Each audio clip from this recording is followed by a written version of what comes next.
Assalamualaikum warahmatullahi wabarakatuh. Perkenalkan, nama saya Rizal Alfarizi, NPM 2208260154.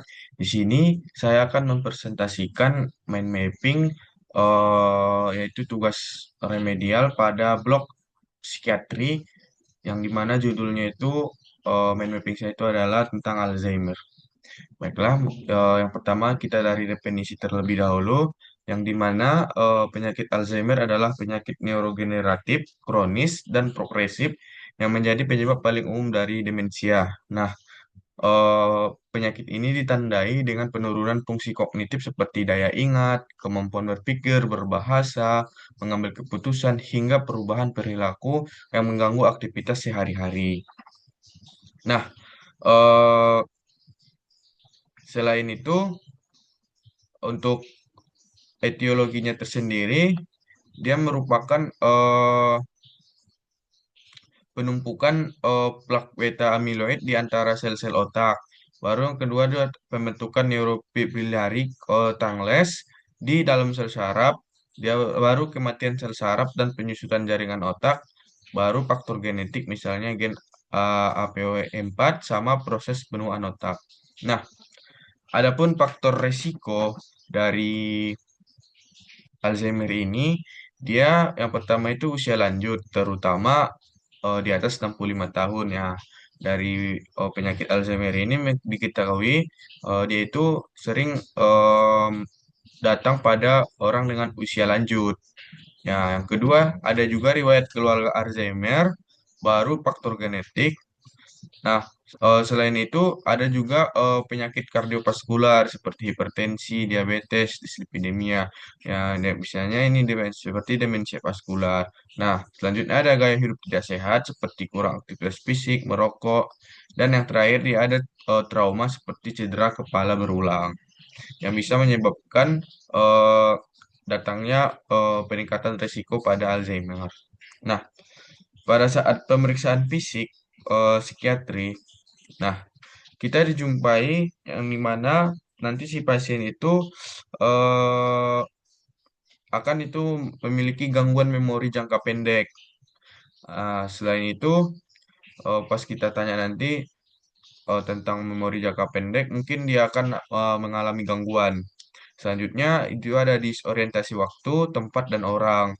Selanjutnya ada gangguan bahasa, gangguan kemampuan melakukan aktivitas terencana, itu untuk gangguan bahasa di afasia, untuk gangguan kemampuan melakukan aktivitas terencana itu apraksia, dan perubahan perilaku dan emosi. Nah, selanjutnya pada pemeriksaan penunjang, kita bisa melakukan CT scan atau MRI untuk melihat atrofi otak terutama pada lobus temporal.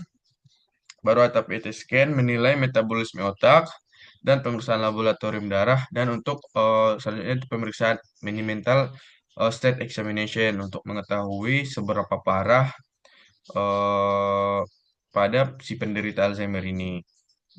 Nah, selanjutnya kita akan memberikan tata laksana, yang dimana tata laksananya itu ada farmakologis dan non farmakologis. Ya, untuk farmakologis tersendiri, dia itu dikasih inhibitor cholinesterase, yaitu di mana donepezil, rivastigmine, sama galantamin.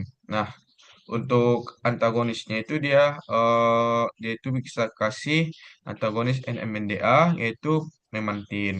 Nah, untuk tata laksana non farmako, kita bisa memberikan itu seperti stimulasi kognitif, yaitu latihan ingatan, membaca, dan bermain puzzle dan yang lain.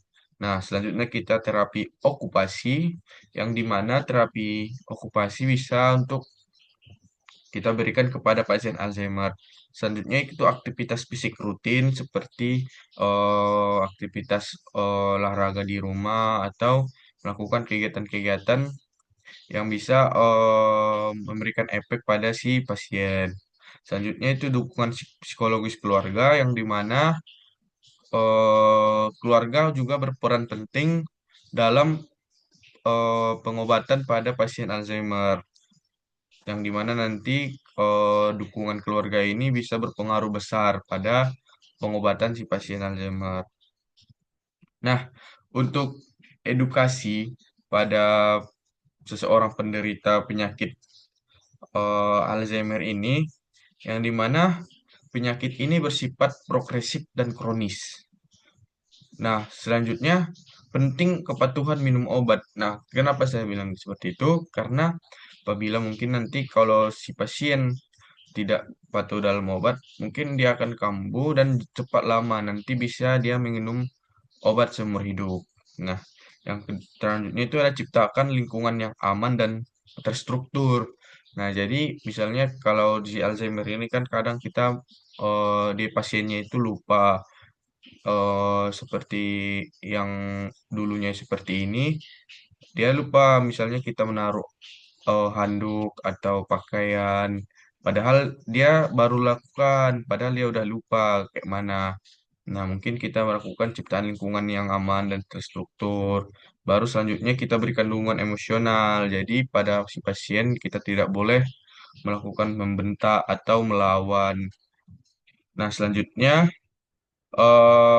dan di mana kita tidak boleh menyalahkan si pasien, nanti bisa memperparah si pasien. Nah, dan terakhir itu yang dimana kita melibatkan keluarga dalam perawatan. Nah, pada penyakit Alzheimer ini mungkin si pasien dalam udah usia lanjut dan faktornya itu seperti eh, dia hilang ingatan, mudah lupa. Mungkin peran keluarga sangat penting dalam perawatan si pasien Alzheimer ini. Nah, mungkin kesimpulan dari mind mapping saya ini, nah, Alzheimer ini adalah penyakit neurogeneratif progresif akibat penumpukan beta amyloid dan faktor usia yang dimana itu menyebabkan penurunan fungsi kognitif, memori, dan aktivitas sehari-hari. Nah, dengan terapi bersifat simptomatik serta membutuhkan dukungan jangka panjang. Nah, jadi untuk pengobatan Alzheimer ini dia tidak cepat, jadi itu harus pengobatan jangka panjang dan ada harus dukungan dari keluarga supaya si pasien dapat melanjutkan perawatannya dengan baik. Mungkin itu saja. Ini referensi yang saya pakai. Mungkin apabila ada yang salah, saya mohon maaf. Kepada Allah saya mohon ampun. Billahi fisabil haq. Assalamualaikum warahmatullahi wabarakatuh.